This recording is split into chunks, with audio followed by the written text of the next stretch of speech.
Salam, mari kita renungkan firman Tuhan dari Yohanes 3 ayat 1-17 dengan tema Identitas Lahir Baru. Nikodemus, seorang pemimpin agama Yahudi, datang kepada Tuhan Yesus pada malam hari. Mungkin ia takut diketahui oleh orang lain atau ia ingin mencari kebenaran secara pribadi tanpa sorotan publik. Ia seorang Farisi sekaligus anggota Sanhedrin, majelis tertinggi agama Yahudi yang berperan besar dalam bidang politik dan hukum.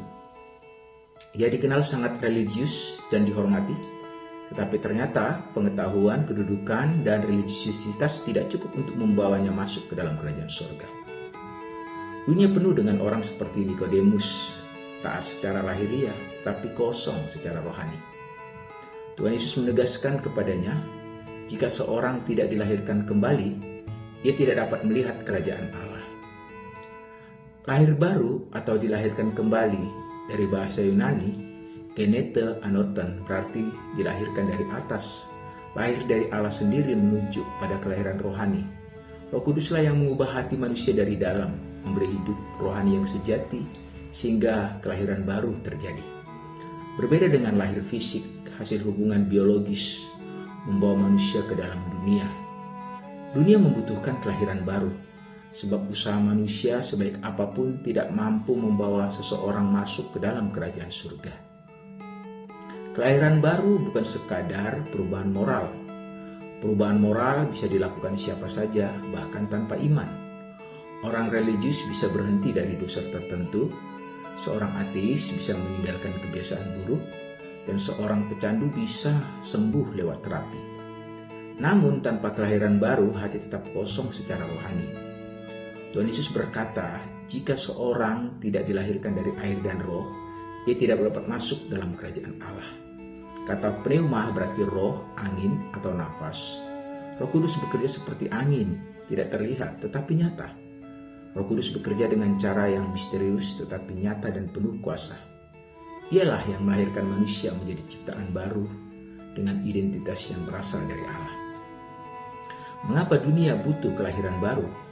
Karena pendidikan, filsafat, psikologi, bahkan teknologi tidak mampu memberi hidup kekal atau relasi pribadi dengan Allah. Lahir baru berbeda dengan beragama Kristen misalnya, dan berbeda dengan orang berilmu, ilmu teologi, filsafat, dan seterusnya. Orang yang sedang susah bisa saja mencari pertolongan pada psikolog, orang pintar, orang tua, atau agamawan. Bahkan ada yang menggunakan Alkitab secara ritual, misalnya meletakkannya di bawah bantal saat tidur, berharap terlepas dari kesusahannya. Tapi itu bukan lahir baru, ia hanya sedang mencari solusi dari kesusahan yang dialami. Hati yang kosong adalah hati yang tidak mengenal Allah secara pribadi, hanya mengenal aturan agama.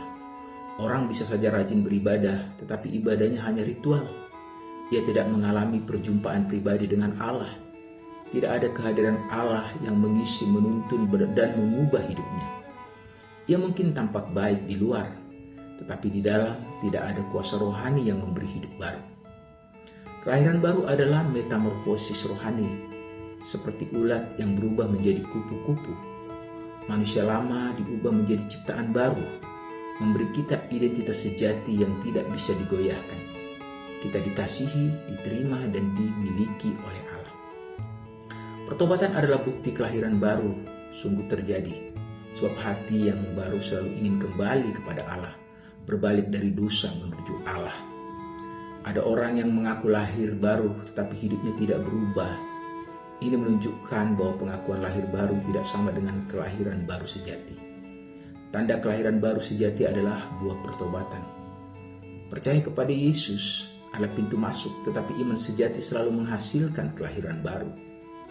Tuhan Yesus mengingatkan Nikodemus tentang Musa yang meninggikan ular di padang gurun. Demikian juga anak manusia harus ditinggikan di atas kayu salib untuk menanggung dosa manusia. Yohanes 3 ayat 16 menegaskan inti Injil.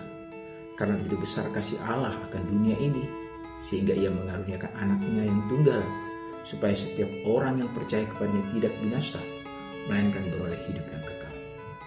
Tanpa salib, tanpa pengorbanan Kristus, tidak ada identitas baru dalam Allah. Dunia penuh kegelisahan, depresi, dan ketakutan.